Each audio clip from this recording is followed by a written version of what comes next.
Assalamualaikum warahmatullahi wabarakatuh. Perkenalkan, nama saya Haji Prasetyo dengan NIM 180030009.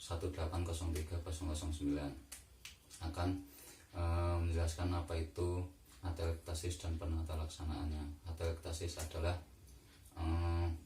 kolapsnya paru atau alveolus yang kolaps ini tidak mengandung udara sehingga tidak terjadi pertukaran gas di dalamnya. Kondisi ini menyebabkan penurunan permukaan luas yang tersedia untuk proses difusi. Untuk etiologi dari atelektasis itu terdapat dua, yaitu obstruksi dan non obstruksi. Untuk obstruksi ini disebabkan karena penyumbatan di dalam bronkus. Penyumbatan ini terjadi karena terdapat lendir, tumor atau benda asing yang masuk. Kemudian yang non obstruksi itu terjadi karena pneumotoraks, kelenjar getah bening, tumor, tirah baring lama. Patofisiologi atelektasis terjadi karena penyumbatan di dalam paru yang menyebabkan menghambatnya proses ekspansi normal paru.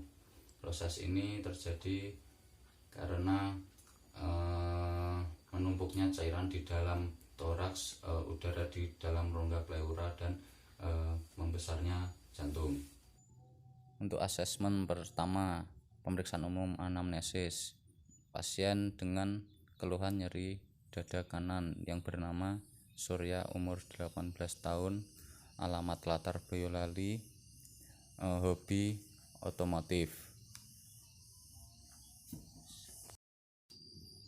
Riwayat perjalanan penyakit: pasien merasakan sesak nafas ringan dan timbul nyeri dada, paling sering terasa saat malam hari, namun pasien mengira hanya sesak nafas. Sekitar 3 bulan yang lalu pasien mengalami kecelakaan dan mengharuskan untuk dilakukan pembedahan dada kanan pasien. Sebulan setelah operasi mulai beraktivitas tetapi timbul nyeri. Untuk pemeriksaan vital sign didapatkan hasil sebagai berikut.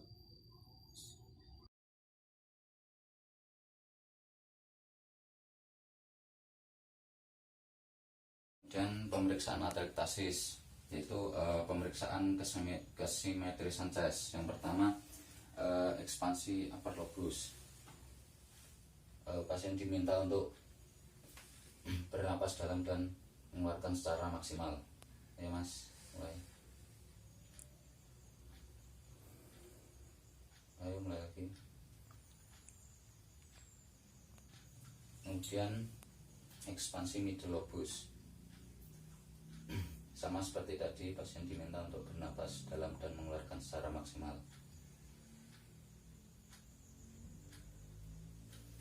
Pemeriksaan ini bertujuan untuk mengetahui kesimetrisan dari rongga dada pasien. Intervensi fisioterapi, yang pertama itu ada diaphragmatic breathing. Pasien diminta untuk bernapas dalam dan mengeluarkan secara maksimal. Terapis mengontrol perut. Bernapas tanpa gerakan dada. Ayo mulai. Dilakukan 6 kali pengulangan. Cukup. Kemudian push lips breathing. Pasien diminta untuk duduk seperti biasa. Pasien diminta untuk bernapas dalam dan mengeluarkan secara lembut seperti meniup lilin. Dilakukan 6 kali pengulangan.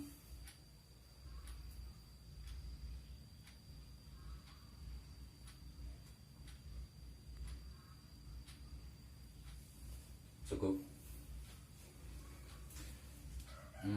Kemudian latihan batuk efektif. Pasien diminta untuk tidur seperti biasa, tidur terlentang. Kemudian latihan batuk efektif. Pasien diminta untuk batuk, kemudian terapis akan mendorong perut pasien ke atas.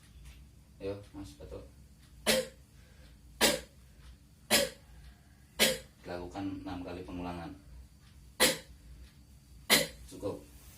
Kemudian mobilisasi sangkal toraks. Duduk seperti biasa Mas. Gerakan dari sini saya contohkan seperti ini. Hitungannya 8 kali pengulangan. Yuk mulai.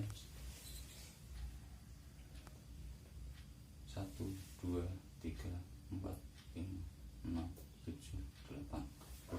Kemudian gerakan seperti ini.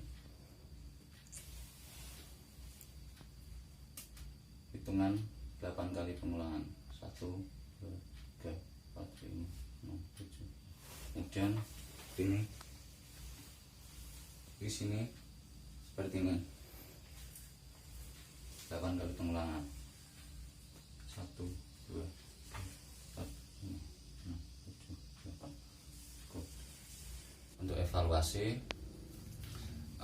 nyeri dada pada pasien sudah berkurang, otot-otot dada, otot-otot pernapasan sudah menjadi rileks, kemudian batuk menjadi efisien. Sekian penjelasan dari saya. Bila ada kesalahan maupun kekurangan, saya mohon maaf. Terima kasih. Wassalamualaikum.